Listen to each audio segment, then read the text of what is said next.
What is up guys, welcome back to the channel. This is Dr. Hammerstang and today we have here the Galaxy S20 FE with the Galaxy S20 Ultra courtesy of Asif Gadget House. So if you guys are looking for a new phone or second phone or some MacBooks or whatever, do check him out in the description below. I will leave a link to him so you guys can check him out if you're in Malaysia. So today we're going to focus on the Galaxy S20 FE up against the 20 Ultra.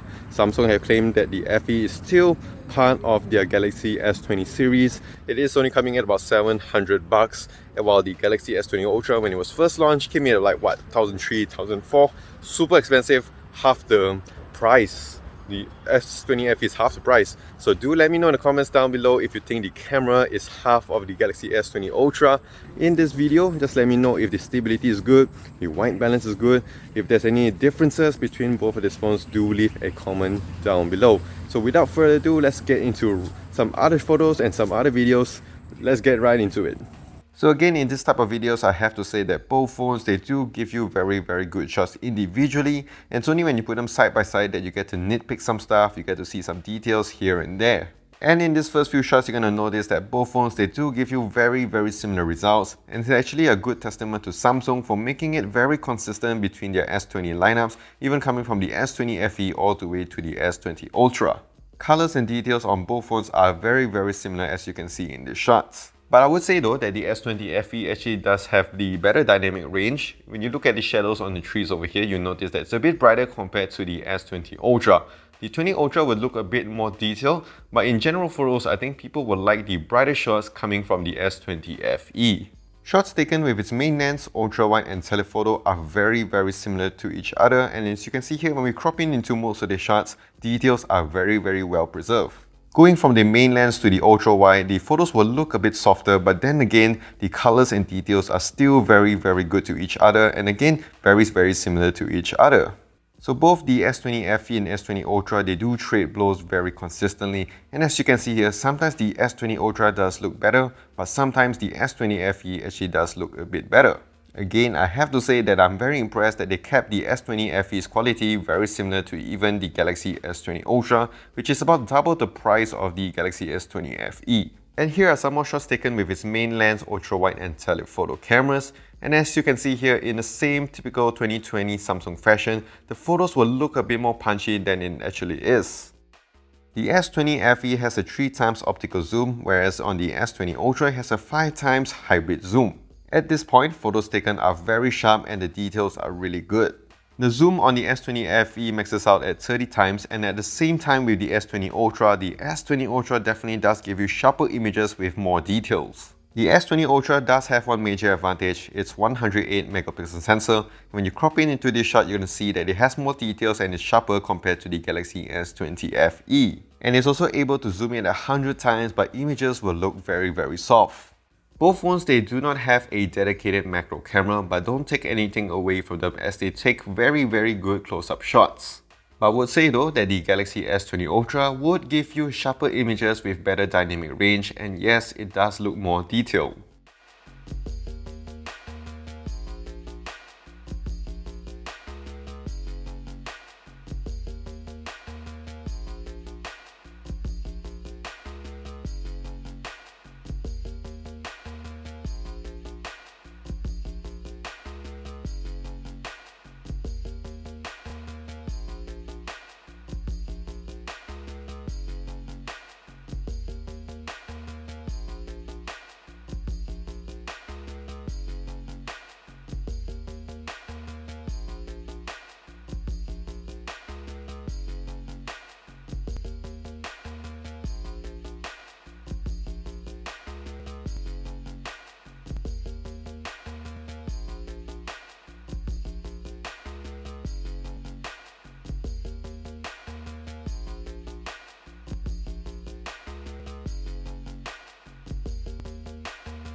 Now let's check out some portrait shots, or what Samsung calls it live focus, and immediately you'll notice that both phones are taken with different focal lengths, and that's because on the Galaxy S20 FE, it's only able to use its ultra wide lens to take portrait shots. Whereas on the Galaxy S20 Ultra, by default it's using its telephoto, but you can have the option to go to the ultra wide lens.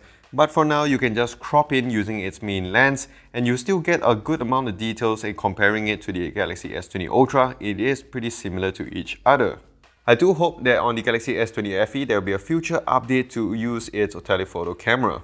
And when you're using the ultra wide lens on the Galaxy S20 Ultra, both phones, they do give you very similar results, but I would say that the S20 FE does have more details and the color is better on the Galaxy S20 FE. But again, it's not in the same fashion, as sometimes the S20 Ultra does have better dynamic range and it does handle the lights better than the Galaxy S20 FE.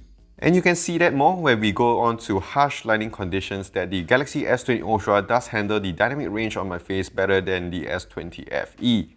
Even against the light, both phones, they do give you very good results. And as you can see here, when we crop in, subject separation details are very well preserved.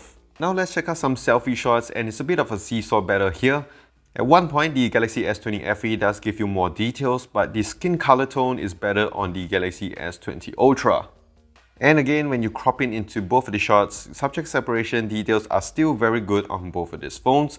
But again, the Galaxy S20 FE does have a little bit more details compared to the Galaxy S20 Ultra. And in trickier lighting conditions, again, the S20 FE keeps it consistent with the Galaxy S20 Ultra, having more details but different skin color tones compared to the 20 Ultra. What is up, guys? We are back here at our usual spot, and I know it has been a while, but today we have the Galaxy S20 FE and the Galaxy S20 Ultra. And you guys have known the S20 Ultra and S20 Plus, when it came to the lights at the back, the white balance was a bit off. And as you can see here on the far end, if you look at some of the lights, it looks very blue, even on both phones, I would say. And in natural, in just the real shots I'm taking, it doesn't look that blue. For some reason, the white balance is really off, and it follows here with the S20 Ultra and S20 FE.